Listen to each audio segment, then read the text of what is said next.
اندر پاک اور صاف ستھرائی کے ساتھ اللہ کے حقوق کو ادا کرتے ہوئے اپنی زندگی کو گزارا.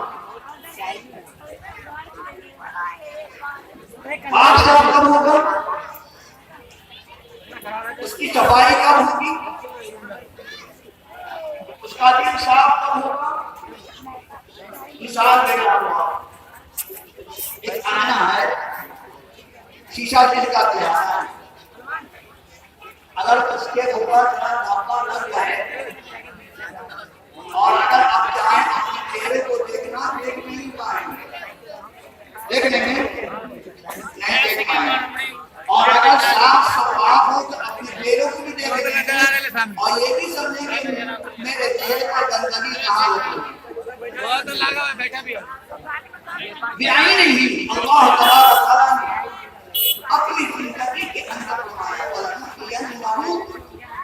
حیاتاً طیبہ، اپنی زندگی کے اندر جو ہے پاک دامن رکھو، آئینے کی طرح صاف صفاف رکھو تاکہ تمہارا تعلق اللہ سے جڑ جائے. آج ہمارے نوجوانوں کے اندر یہ ہے کہ صاف صفاف نہیں ہے، زندگی بہت خراب ہوتی ہوئی چلی جا رہی ہے، بگاڑ پیدا ہوا چلا جا رہا ہے. اس لیے اس کی عبادت چھوٹ رہی ہے، اس کی تلاوت چھوٹ رہی ہے، اللہ سے رجوع نہیں ہو رہا ہے. شیطان اس پر حاوی ہے اور کوشش یہ کرتا ہے کہ اگر وہ جمعے میں پہنچ بھی گیا، اگر جمعے میں پہنچ بھی گیا تو سنت بہت دور نہ جانے کی کوشش کرتا ہے. اتنا بگاڑ پیدا ہوا. یہی بگاڑ میں مسلمانوں کو دین اور اسلام کی بہت دور بہت ملتی ہے. اس لیے ہم اپنے خواتین اور مرد مسلمانوں سے کہتے ہیں اعمال صالحہ خود بھی کریں اور اپنے بچے کو بھی کریں. اور میں اپنے علماء سے بھی کہوں گا کہ اپنے علماء جو اپنے بچے کو دین کی طرف مائل نہیں کرتے ہیں بلکہ دنیا کی طرف مائل کرتے ہیں. محدثین نے لکھا ہے کہ علم کی دو قسم ہے.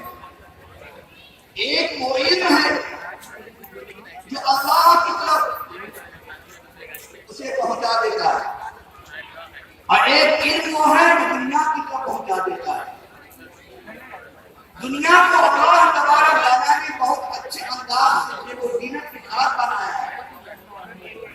انسان ہمیشہ دنیا کی کمائی، دنیا کی و زینت، دنیا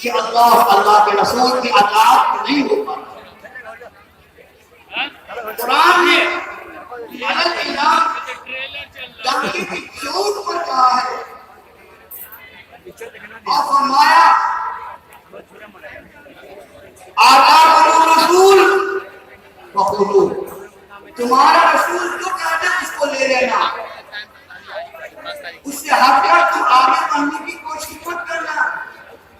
کیوں کہ نبی کی جانے کے بعد جب دستور مکمل ہو جاتا ہے جہاں قیامت تک اس کے اندر کوئی تبدیلی، کوئی تغیر، کوئی تبدل نہیں ہو سکتا. مولانا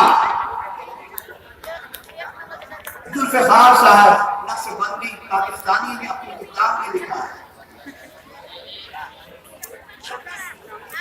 کہ جب میں امریکہ گیا تو وہ غور سے سنیں، جب میں امریکہ میں گیا ایک نوجوان عالم تقریر کر رہا تھا. کیا کر رہا تھا؟ تقریر بیان کر رہا تھا، لوگوں کو سمجھا رہا تھا. نعوذ باللہ اس نے ایک الفاظ استعمال کی، اس پر غور کرنا ہے. اس عالم نے یہ فرمایا کہ اگر اللہ کے رسول صلی اللہ علیہ وسلم اس دور میں اگر ہوتے تو پینٹ اسر ہی پہنتے، کچھ استعمال نہیں کرتے. میں بتاؤں کہ وہ عالم موقع کے اندر ہے. کوئی نبی بغیر اللہ کے حکم کے اپنا قدم آگے نہیں بڑھاتا ہے. جب اللہ تعالیٰ نے آخری نبی حضور پاک صلی اللہ علیہ وسلم کے اوپر ختم نبوت مکمل کر دیا، اس نبی کے بعد کوئی نبی آنے والا نہیں ہے، تو اب اس کے دستور عمل پر عمل کرنا پڑے. کیوں؟ کہ پین اور سر یہودیوں کی ہے، انگریزوں کی ہے. ایک بات اور کہا لے جاؤ پین سر کے اوپر. ایک بار جب انگریز جا رہا تھا تو جاتے جاتے مولانا حسین مدی رحمۃ اللہ علیہ، مولانا قاسم رحمۃ اللہ علیہ، مولانا یعقوب صاحب رحمۃ اللہ علیہ، ایسے حضرات کہا اے انڈیا کے مولویوں سنو، میں تمہارے مسلمانوں کے اندر 5 چیز چھوڑ کے جا رہا ہوں کہ ایمان کو پختہ کرے. میں تمہارے مسلمانوں کے اندر کیسی چھوڑا ہوں؟ 5 چیز جو ایمان کو کھوکھلا کر دے گا. پہلی چیز یہ کہہ رہا ہوں کہ تمہارے نبی نے جس انداز سے بال رکھا تھا اس انداز سے یہ نوجوان بال نہیں رکھیں گے، میری اتباع کریں گے. آج ہے کہ باقی دیکھو اپنے سروں کو گھورو، کیا حضور پاک صلی اللہ علیہ وسلم کے سنت پر ہے؟ دیکھو تو دوسری چیز یہ کہیں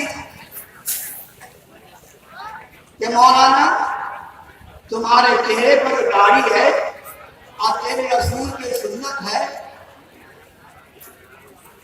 تم کتنوں بھی تقریر کر لو گے ان مسلمانوں پہ اثر نہیں ہوگا، باقی میری اتباع ہے. جیسے میں منڈا کرتا ہوں ایسی کرے. آج ہے کہ نہیں نوجوانوں کو دیکھو، کبھی داڑھی منڈا ہے. داڑھی کے اوپر اللہ کے رسول صلی اللہ علیہ وسلم نے فرمایا کہ موچی کو کتراؤ اور داڑھی بڑھاؤ. یہودیوں کی مخالفت